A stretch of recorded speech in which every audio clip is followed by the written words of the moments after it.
Est-ce que vous portez plusieurs chapeaux? Si vous êtes entrepreneur ou responsable d'une organisation, c'est probablement le cas. Et vous portez sans doute aussi celui des communications et du marketing. Vous avez un budget réservé pour vos actions de communication, mais vous avez peut-être plutôt tendance à agir quand il y a une opportunité qui se présente plutôt que d'y aller de façon stratégique. Est-ce que ça vous ressemble? Ou peut-être même que vous n'avez pas de budget dédié et que vous travaillez selon les ressources disponibles et avec votre intuition. Mais vous savez aussi très bien que mieux communiquer avec votre clientèle, c'est nécessaire pour augmenter votre chiffre d'affaires, pour mieux diffuser votre message et atteindre vos objectifs. Le problème, c'est que vous ne savez pas par où commencer et vous ne savez pas non plus comment être efficace pour que ça apporte des résultats concrets. Actuellement, vous avez plutôt l'impression que vos actions de communication et celles de votre équipe, ça mène nulle part et qu'elles ne donnent pas les résultats que vous auriez aimés. Ce qui fait que souvent les communications, c'est mis de côté. Résultat, vous ne savez pas quoi répondre quand un représentant publicitaire se pointe à vos bureaux et que sa solution semble vraiment idéale pour vous. Mais est-ce qu'elle l'est vraiment? La réalité, là, c'est que toutes les solutions publicitaires peuvent être bonnes. En revanche, elles ne sont pas nécessairement bonnes pour vous dans votre contexte actuel, puis avec l'objectif et la clientèle que vous visez.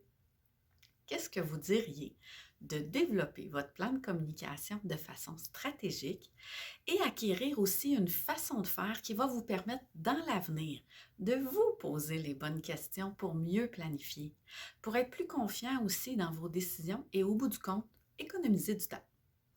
Avant de vous en parler plus en détail, laissez-moi me présenter. Je suis Cindy, conseillère et formatrice en communication et moi-même entrepreneur. En plus de ma boîte de communication, je suis copropriétaire d'une entreprise agroalimentaire qui distribue ses produits partout au Québec depuis plus de 15 ans. Et la petite dernière, depuis 2016, je suis aussi copropriétaire d'une entreprise de consultation et de fabrication d'équipements dans le domaine du maltage. J'ai eu une expérience dans divers domaines, puis comme vous pouvez le constater, comme vous, je porte plusieurs chapeaux, moi aussi. Mon principal chapeau, c'est celui qui me passionne, celui des communications sous toutes ses formes. C'est aussi mon bagage d'études.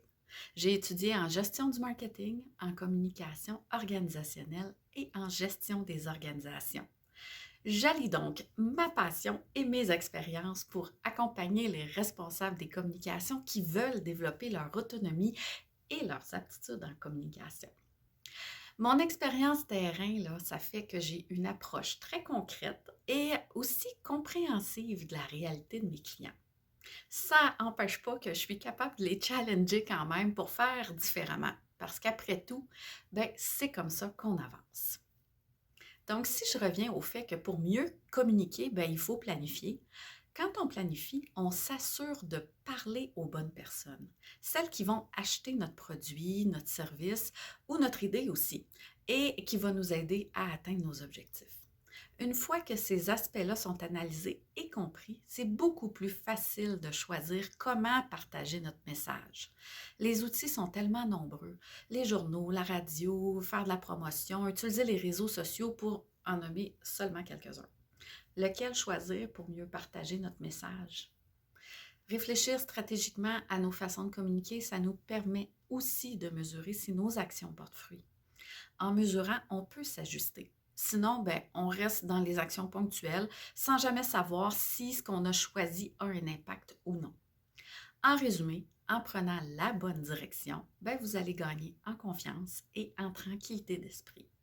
En plus, vous allez avoir en main tous les éléments pour changer de direction quand la vie l'impose, au lieu de tout le temps avoir l'impression d'être à la dernière minute puis de ne pas savoir quoi décider.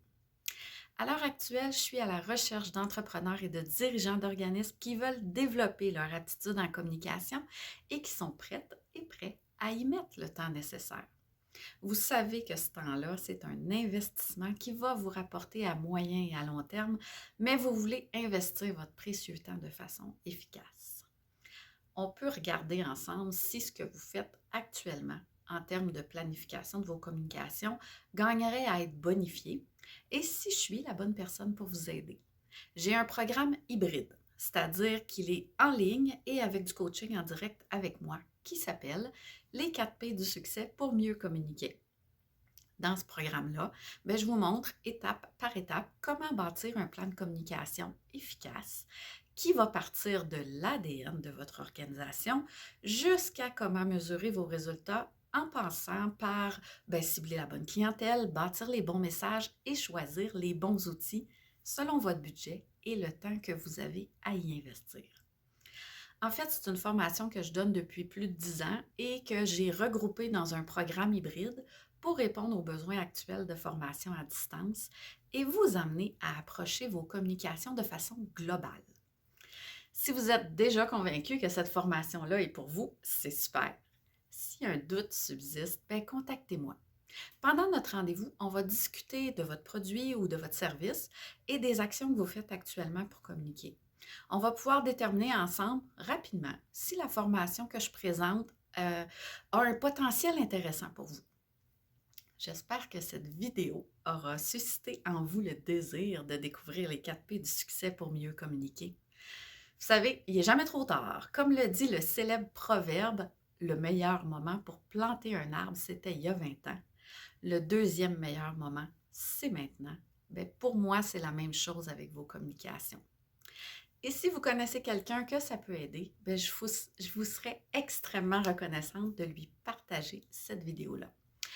Au plaisir de vous parler personnellement très bientôt.